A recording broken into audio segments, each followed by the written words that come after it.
How's it going, guys? I want to take a minute to kind of give a 10-hour review on this X390.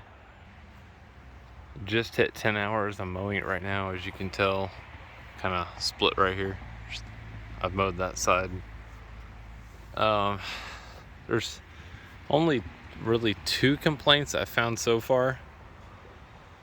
And I mean, I don't know. I haven't had a John Deere with a plastic hood in a while, but on video it actually does not look bad. But if you get up close, any tree branches at all scratches this thing like you would not believe.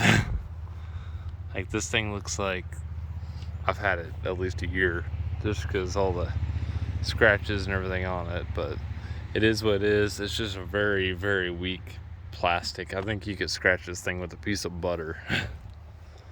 And then my other complaint is these suspension springs.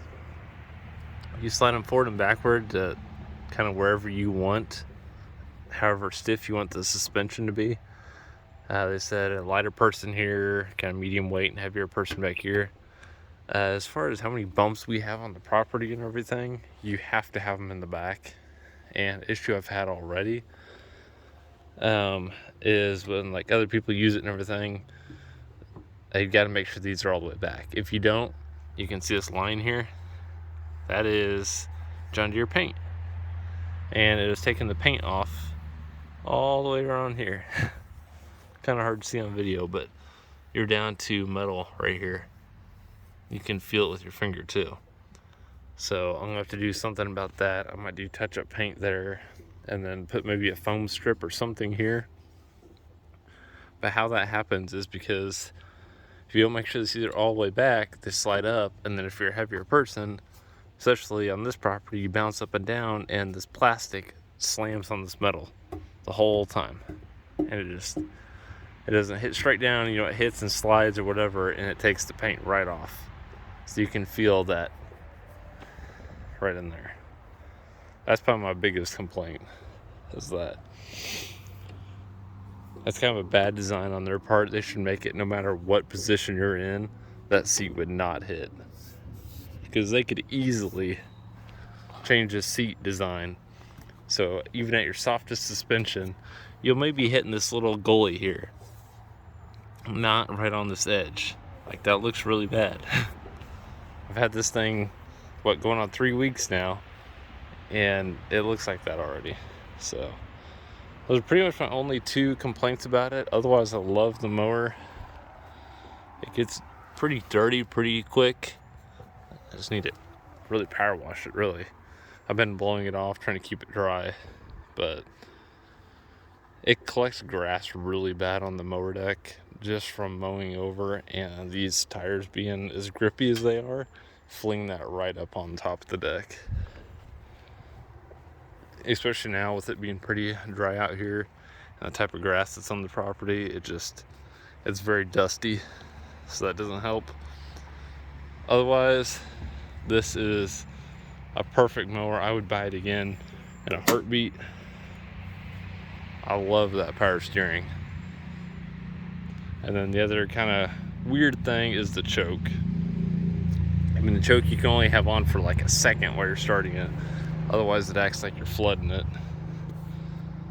As you can see here, I stopped mowing. I have exactly 10.0 hours on it. I've put on probably 4 of those. But yeah, there's no issues really with the mower besides those 2 things. The hood scratches can be kind of prevented just by watching what you're doing, but I mean, realistically, it's a piece of equipment to mow, property. It's not gonna win a beauty pageant or anything like that. So it is what it is. We just gotta kind of make sure it doesn't get too much worse in a short time period, because I haven't even made a first payment yet. But otherwise, it's doing pretty good. And I'll keep you guys updated maybe on I think 50 hours is the first oil change, I think. Yeah, so the initial check rear bolt torque at 50 hours, change of oil 100 hours. So I'm probably gonna do it before 100 hours. I'm probably gonna do it at 25 to be honest. So we'll see. I have been blowing this area out with the blower as well because it is extremely dusty, as you can tell. So when I do that oil change, I'll check air filter since it's in a dusty environment. But otherwise, it's done pretty well. I'd give it I'd say a 9 out of 10. That seat thing is easily preventable. Mainly if operators know you have to have that all the way back if it's a bumpy property. But going into this, I would have no idea. I just happened to ride it on the other property across the street and I felt it hit the bottom of the frame once and I stopped it and shut it off and was kind of looking like, what the heck is going on? Sure enough, the springs were all the way forward. So that was kind of my first pass down that property. So the seat, I don't know if it might not have even been adjusted. The springs adjusted that way. Maybe they just slid forward. I don't know. But either way, it caused that damage. So that's one thing to keep an eye on if you own one of these is make sure you're not having the seat hit the frame. So that's it for now. Thanks for watching. I'll see you guys in the next video.